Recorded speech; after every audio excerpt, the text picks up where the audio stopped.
I guess I kind of want to start this shit a little morbidly. I'm sorry, guys. Okay. David is gonna get talked about. Yeah. Off the jump ski because I think this little nigga's crazy. Guys, if you know this channel, you seen back, I think 2 years ago, we did best upcoming artist, and I was sitting on this shit talking about David like that nigga was really the one. Yeah. Like I was really big up in this nigga. I was fucking with his music early on, and this nigga is a PDF file and a murderer, allegedly, I guess, bro. 2 for the price of 1. If you didn't know, David, up and coming singer, pop, whatever, bro. He has some songs that have been pretty big. Came up using Bad Lab, all this shit. He is a Los Angeles resident, and someone found his car impounded, his old Tesla, and there was a weird odor coming from it. They open up the trunk, they find the body of a 15-year-old girl chopped up and decomposing, bro. First of all, prayers up to Celeste Rivera, I think is her name, and her family. That is probably the worst thing that you could ever imagine, ever. Like, ever since I heard this situation, I've been thinking about the fact that, like, having a daughter in this world, like, as someone who one day probably wants to have kids, bro, like, I'm so serious. Like, that's scary, bro. Because my little sister be having me tweaked out. I know you feel the same way. I feel your sister is older, but I'm sure you even feel the same way. Like, when you have a woman in your life like that, like, it's like, you know, that's not even on a romantic shit. That's family, bro. Like, you don't play about that. Yeah. And to have someone taken from their family at such a young age, like, due to nothing of their own, like, fault at all, is just really sick and fucked up. But at first, we kind of talked about this briefly, I think, on a pod a couple weeks ago when we heard the news. We were like, oh, this isn't him. Like, it was like, no way that this little nigga who be running around the anime conventions or whatever, this nigga all of 5'2", he ain't did nothing. I think that was the general sentiment for the first week of this news breaking. Nigga was Hello Kitty and shit. Yeah, there's no way. Like, right, wasn't he scoring his own video game edits? Isn't that how he, like, came up? Yeah. He was a Fortnite creator, and then he just started making his own music because he was tired of it getting copyrighted when he started posting the shit. He was making this shit in his closet, in the crib in Texas, and it seemed like a wholesome story, and it seemed like just like kind of an innocent kid who had this life kind of going for him. He seemed nice enough, all the shit.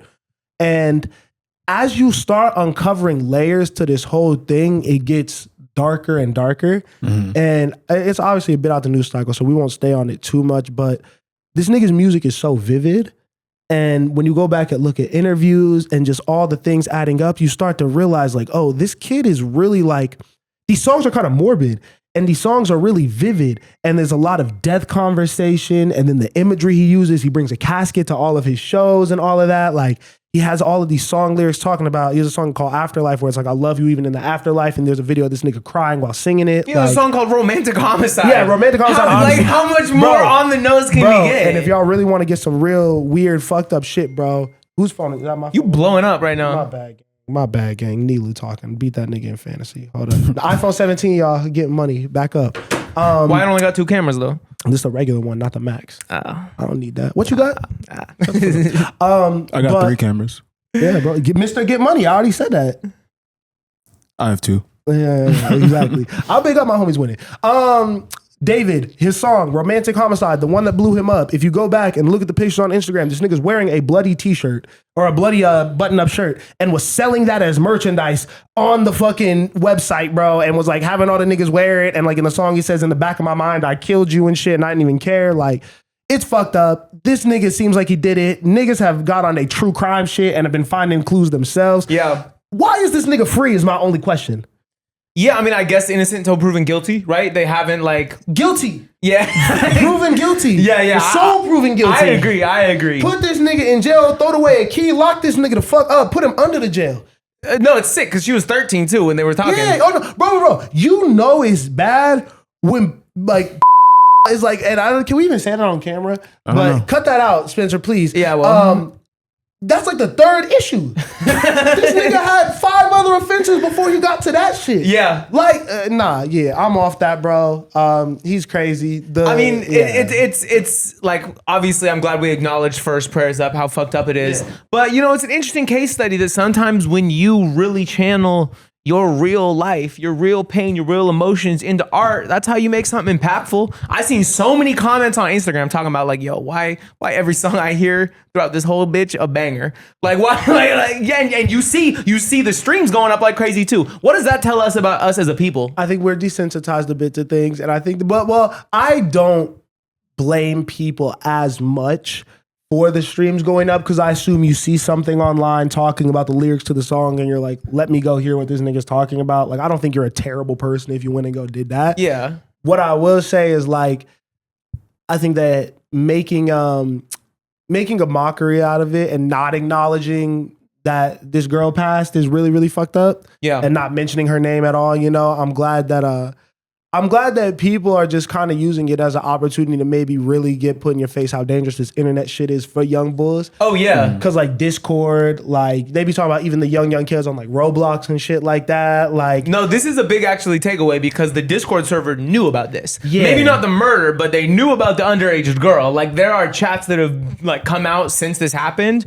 where, like, the community was aware. And I'm not saying that, like, these kids in Discord need to, like, call the cops. they don't know no better. They don't know no better, but like maybe that is a testament to like this warning story that is, you know, like gathering these really young fan bases on the internet. And parental controls and shit like that. Like, if you're going to get your kid a phone in this world, like that, I think it's stupid to be like, you have to wait forever to get your kid a phone now when, like, it's just is the world we live in. But, like, there are parental controls. I think if you can put it off, like, I didn't get a phone until what, like 5th grade? Like, again, still young, still opportunity for things to go left, but, like, you know, just wait. Yeah. Don't have them in all this shit, knowing how to do all this stuff. Like, don't give them social media and things like that. Like, it's a thing, and I don't want to put this on the parents at all, but just, you know, like, more things to be cognizant of. So if you have I'm gonna change this topic a little bit. You got a 10-year-old right now in 2025. You got a little 10-year-old running around, and they're like, "Yo, all my friends have phones. Can I have a phone?"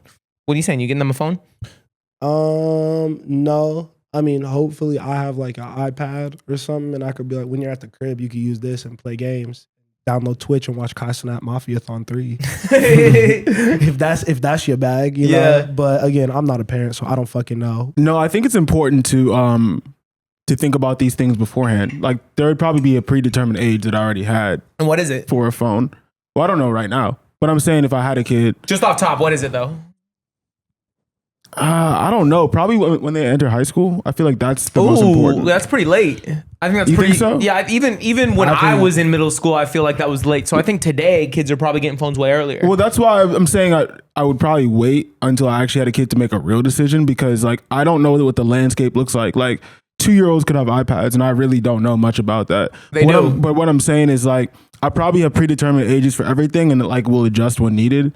But I think it's important to like kind of set those boundaries early and adjust when needed, and then also ask your kid questions too, and like actually talk to them about their day and like what they're doing, and like if they tell you something, like be more inquisitive and not punish them for it. You know what I mean? Because I feel like that's where you get that's when kids start keeping secrets from you, and that's when you like lose trust and you're not able to like fully be in their lives. That, and you do have to ask questions, because there's literally a clip of David talking about right after he made Romantic Homicide. He was like, "This is weird for me, like I haven't made a song like this, like dark or whatever." Like, and then he said he played it for his mom, and his mom was like, "David, is this song is very violent, bro? You talking about killing people? Not my son." You know, like all that stuff, right? And I think that you have to really look deeper into, why are you talking about these things? What are you seeing to make you want to do this? Because obviously he was also the type who like watched a lot of anime, and it's like, you get these things put in your mind at a young age as a kid, and you don't know no better. Like, this kid is watching killing and shooting and violence from Fortnite to the shit that he's watching on the TV and shit. And that's from the age of like 8 years old or younger, bro. Like, these people I feel like they almost don't understand the gravity of life. And like the thing, like, we can get off it in a second, but like, even when you look at like gang violence and things like that, like a lot of the niggas who be doing crazy shit is young bulls and young kids who have no idea the value of life. And have no concept of killing or taking life or anything like that. Like, I don't think you understand even your own mortality till you get older. Because I think a lot of us as young kids even move with this invincibility complex. That's why you do so many like drugs, drink alcohol crazily. You know, we don't even get good sleep, eat bad. You know, all that stuff is done when you're young, because you think you're going to live forever when you're in this shit. You know, you take life for granted. So just imposing that, I think as a young kid is really, really important. Being present, like you said, all that. I know it's morbid, but you talk about like being nervous about bringing like a girl into the world. I'm just nervous about bringing a kid into this world, to be completely honest, like with the way everything's going and like how cooked the internet is. Cause I'm really thinking about this phone thing, and I'm thinking about the kid that like recently committed suicide because the chatbot told them to. Like, they're talking to an AI, you know what I mean? And like they fell in love with the AI and all that. Like, I'm low key scared to like bring a life into this world where we're at right now. Yeah, bro. Like, knock on wood, obviously. Like, it's easy to my shit be like, yo, My kid's just not gonna be dumb. But like, you never know, bro. You never fucking know.